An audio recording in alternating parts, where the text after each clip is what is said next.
Priya, slow cooking is one of my favourite things. I've told you many times I love cooking things low and slow. It's a great way to take a cheaper cut, which has done a lot more work and it's going to be tough, and put it in the oven, and when you cook it low and slow, it unwinds all those muscle fibres so it becomes nice and tender and tasty, and you can add a lot of flavour to it and moisture as well. So it's a great way of doing so many things. So I've got the stew pot here, which is a great piece of equipment.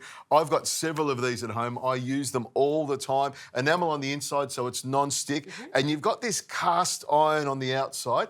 Great for holding the heat, and that's what I'm looking for. And the thing I like about it, it's big. It's a big pot, so you can cook for a lot of people, and then you can pop the lid on and pop it in the oven, and it will hold a temperature quite high or quite low. So it's a real go-to piece of equipment. Believe me, you buy it once and you'll have it for the rest of your life. Okay, I've got the pot on already, and I'll just put some oil in there, so I want to get it really hot. Now, this pork shoulder, I've got the skin side of it here. You can take it off if you want, but I'm leaving it on, and with the soy glaze that we put on it, it's going to come up beautifully. Now, I can tell it's quite hot, so you want to be careful putting this in. Pop it in here like this. You'll see a bit of a sizzle going on, and then pop it down. It's starting to bubble away. That's what I'm looking for. We're going to brown off that skin nicely, and then we're going to turn it over. But while it's on this side, which is the flesh side, that's the bit we want to season up. So plenty of salt on there, because salt loves meat and meat loves salt. There we go. It's like a mantra. It's like a beautiful harmony.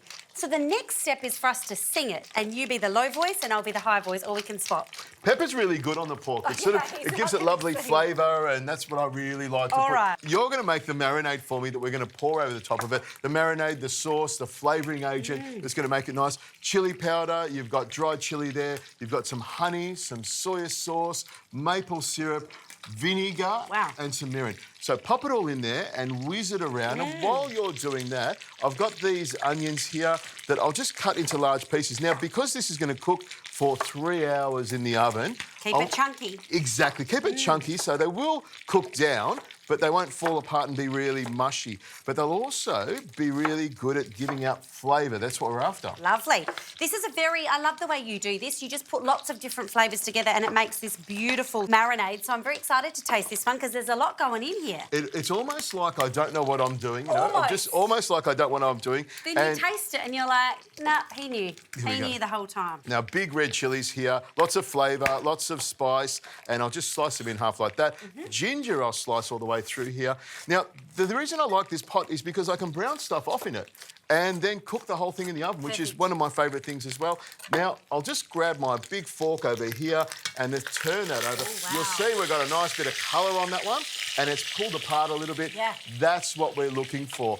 This is going to braise up beautifully in the oven, and everything will soften up. Now, around the outside, I'll put the garlic and the ginger and the chilli, and the onions go around there as well. It's all mixed together beautifully, and I pour this straight over the top here like that. Now, if I wanted to, I could crackle this pork up and then put it into the oven in this pot without a lid, and it will roast beautifully. So it also makes up a really good roasting tray as well. And it will cook beautifully. Now, if you could pass me the coriander and the spring onion, pass it over here, and that water as well. We're just going to give this a bit of a rough chop like this. I'm using coriander and spring onion. You can use whatever herbs you like. So I pop them around the side here like that. And then for a little bit of extra liquid, I pour some water over the top, because when this cooks, you'll get some juices coming out of the pork, and that soy sauce, that marinade we poured over the top, is quite strong. So a little bit of water in there as well, just to help with it reducing so it doesn't burn on the bottom. We want it to come together nicely, so we've got a sauce in there as well as flavour for the pork as well. So I like to throw the spring onion everywhere. Sorry about that. Well, it doesn't matter. It's all fanfare. But this is my kind of cooking. You've got everything in the one thing. You've got it on the stove here, and then you're going to put it in the oven. I love this. It's just a one-pot delicious wonder. And I know what you're doing with the water, because you don't want it to be too robust. Exactly. On goes the lid. That'll keep all the juices, all the flavour and all the steam in there. This goes in the oven, 160 degrees Celsius, about 3 hours. But you know, at about 2.5 hours, I touch it with a fork and it falls apart. Then I know it's ready, and we'll bring it out and have a look and taste it. Yum.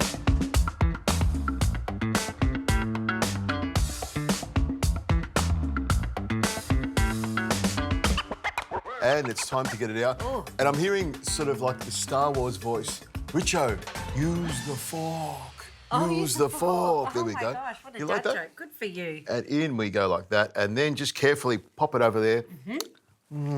Let me give it a little wipey wipe there. Beautiful. That is fantastic. And I'll just grab the ladle here and pop some of the sauce over the top there. It smells, I mean, that glaze with the onion and the garlic and the herbs, wow.